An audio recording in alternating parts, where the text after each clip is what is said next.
Hey everyone, and welcome back for another deep dive. Yeah, always exciting to be back. So today we're tackling learning strategies. They're always a popular one, right? Yeah, especially when we think about learning languages. Absolutely. Have you ever just felt that learning a new language is like a giant mountain you have to climb? Yeah, it can feel overwhelming. Totally, and especially if you aren't living somewhere where you can actually use it all the time. Right. It's a common misconception that you need to be immersed in a language to really learn it. Yeah, and to prove that point, today we're diving into Mustafa's story. Okay. He was able to become super fluent in English, even though he wasn't living in an English-speaking country. That's impressive. It really is. So how did he do it? Well, that's the really cool part about his story. He actually used some pretty unconventional methods. Oh, okay. I'm intrigued. Yeah, we're talking things like totally disconnecting from the digital world, embracing self-talk, and just like laser focus. Wow. Those are some pretty extreme measures. They are, but they clearly worked for him. So, okay, let's unpack all of this. Sounds good. So Mustafa is from Uzbekistan, Okay. and his journey honestly began with like a wake-up call. Oh, what happened? He was actually kicked out of his English class for not doing his homework. Wow. That's Wow. that's got to be a bit of a shock to the system. Totally. Yeah. But sometimes I think these negative experiences can really be the catalyst for positive change. Yeah, for sure. Sometimes you need that push to really get you moving. Yeah, this incident really was a turning point for Mustafa. He realized he needed to totally reevaluate how he was approaching learning. So he just completely changed everything. Pretty much, yeah. He went all in. What do you mean? Like, we aren't just talking about spending a few extra hours studying here. Okay. This guy went to the extreme. Like what? Like, he broke his SIM cards, deleted all his social media accounts, like Instagram, Telegram, everything. Seriously? Yeah, he basically isolated himself from the digital world so that he could totally dedicate himself to learning English. That's incredible. I mean, most Yeah. of us wouldn't go to those lengths, but it really makes you think about all the distractions we have today. For sure. It highlights the importance of creating a space where you can really focus and minimize those distractions. Yeah, like that idea of deep work, right? It's Like yes. carving out time where you can just immerse yourself in what you're doing. Absolutely. And Mustafa's really intentional about his study area, too. Oh, how so? Just imagine like a room filled with books, sticky notes everywhere, just like a total sanctuary for learning. That's awesome. I know, right? And I think it's so important to create that kind of environment for yourself. Yeah, our surroundings can really impact our ability to focus. Right. It's like having a designated space can almost be like a psychological cue. Totally. Mustafa said that he would just feel this burning desire to study whenever he entered his study space. It's like your brain knows it's time to get to work. Exactly. Yeah. I know for me, like the moment I sit down at my desk, my brain switches into work mode. Yeah, I feel that. So for anyone listening, think about your own learning space. Could having a dedicated area, even just a small corner, help you concentrate better? Yeah, it's worth considering for sure. Yeah, even small changes to our environment can make a big difference. Absolutely. But as inspiring as Mustafa's commitment is, it's important to remember that language learning is a marathon, not a sprint.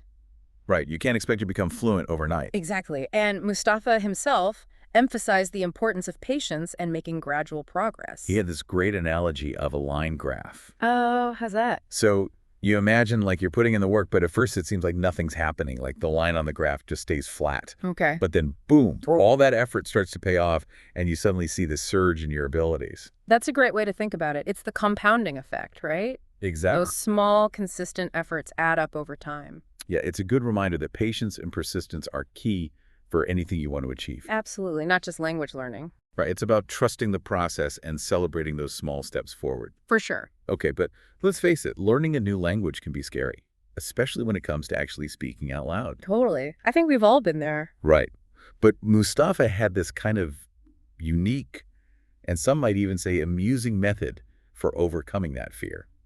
Okay, what did he do? He would talk to himself. To himself? Yeah, and I mean constantly. Really? Yeah, like in public out loud, like nobody's business. Wow, that's bold. It is, but it's actually a brilliant way to overcome that spotlight effect, you know? The feeling that everyone is watching and judging you. Exactly. Yeah, that can be so paralyzing. Totally. But by talking to himself so freely, Mustafa basically desensitized himself to that judgment. That makes sense. Yeah, he could practice without feeling inhibited. So he just embraced the awkwardness? Yeah, basically. And I think we've all experience that feeling of self-consciousness when trying to speak a new language. Right, like you're afraid to make a mistake. Exactly. But Mustafa's story reminds us that sometimes we just need to let go of those fears and just dive in. The more you practice, the more comfortable you become. Absolutely. And that willingness to push past discomfort is something we see throughout Mustafa's approach to learning. He really challenges conventional wisdom. He does. And he embraces methods that might seem unconventional, but they're incredibly effective. Right. He found what worked for him and he went for it. And that's what it's all about. Absolutely. So one of his most effective techniques, and one that anyone can really incorporate into their learning routine, is shadowing. Shadowing? Yeah, he would spend like 25 minutes each day imitating native English speakers, trying to match their pronunciation, intonation, everything. Oh, wow. So he'd find like a video or an interview and just try to mimic them as closely as possible. Exactly. And this technique is incredibly effective for improving both pronunciation and fluency. It's like learning by osmosis almost. Yeah, you're absorbing the sounds and rhythms of the language directly from native speakers. That's so cool. And what's great is that anyone can do this. Right, with all the online resources available, it's like having a personal language coach right at your fingertips. Totally. But Mustafa didn't just stop at shadowing. Oh, really? He also really emphasized the importance of actively listening to English as much as possible. Yeah, listening is so crucial for language learning. He believed that listening is the foundation of speaking. That makes sense. The more you listen, the more ideas and language patterns you absorb. Right. It's like filling your mental toolbox with all the tools you need to build fluent conversations. Exactly. And Mustafa had a really interesting warning about something that he saw as a major obstacle for learners today. Oh, what's that? Distractions. Distractions. Yeah, especially in today's digital age, we're constantly bombarded with distractions from our phones, social media, all of it. It's so true. And Mustafa's solution to this was pretty radical. What did he do? He advocated for a complete digital detox. Seriously? Yeah, particularly when it came to social media. Wow. He actually abstained from using Instagram for 4 years. Sure. Yeah, he was serious about it. That's some serious commitment. And his advice was, if you don't have a concrete reason for being on social media, get rid of it. Use your phone for learning instead. Exactly. Watch educational videos, listen to podcasts, things like that. It's about being intentional with our technology use, right? Absolutely. We need to reclaim our attention and direct it towards things that actually matter to us. I love that. Reclaim your attention. And Mustafa didn't just talk about this, he actually lived it. What do you mean? For a while, he used his family members' phones to limit his own screen time. Wow, that's dedication. He was serious about minimizing distractions and maximizing his learning time. Wow, but even with all the right tools, language learning can still be tough. Yeah, it's a journey. And one of the biggest challenges Mustafa identified was impatience. Impatience. Yeah, a lot of learners want to become fluent overnight, and they get discouraged when they don't see results immediately. Yeah, that instant gratification mindset can be a real problem. Totally. But Mustafa stressed the importance of patience and focusing on those small incremental improvements. Yeah, it's about the long game. He used that visual of a line graph, Yeah. again, to illustrate this. Like, Right. you're putting in the work, but for a while it feels like nothing's happening. The line on the graph stays flat, Okay.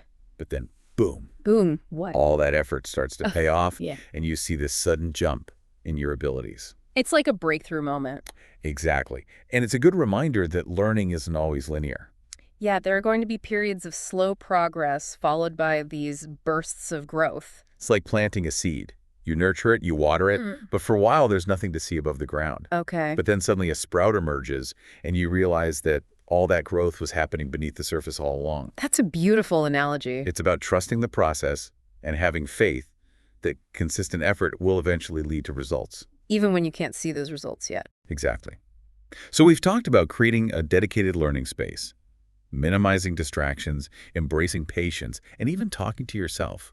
It's quite the toolkit. It is. And to add another unexpected tool to that kit, Mustafa had a pretty thought-provoking piece of advice, Oh, what's that? particularly for those who are in the early stages of their learning journey. Okay.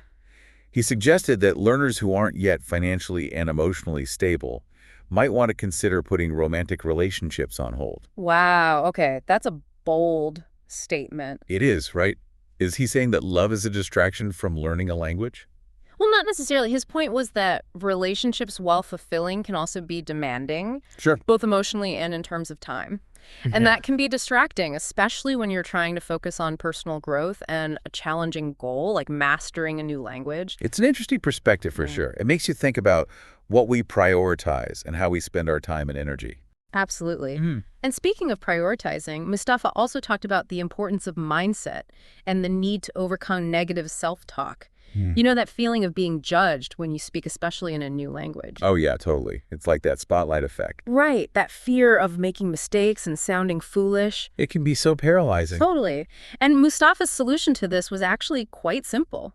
What was it? He would just practice speaking out loud, even in public. What? Like, regardless of who was listening. So he just didn't care what other people thought? Pretty much. By doing that, he desensitized himself to the judgment of others. So he could practice and improve without feeling inhibited. Exactly. It's Yeah. about silencing that inner critic and embracing imperfection. I love that embrace imperfection. It's so important for growth. Right. It allows us to experiment, make mistakes, and learn from them without being afraid. It's like giving ourselves permission to be beginners again. Exactly. And sometimes those mistakes can even lead to some funny moments. Yeah, for sure. Makes the learning process more enjoyable. Definitely.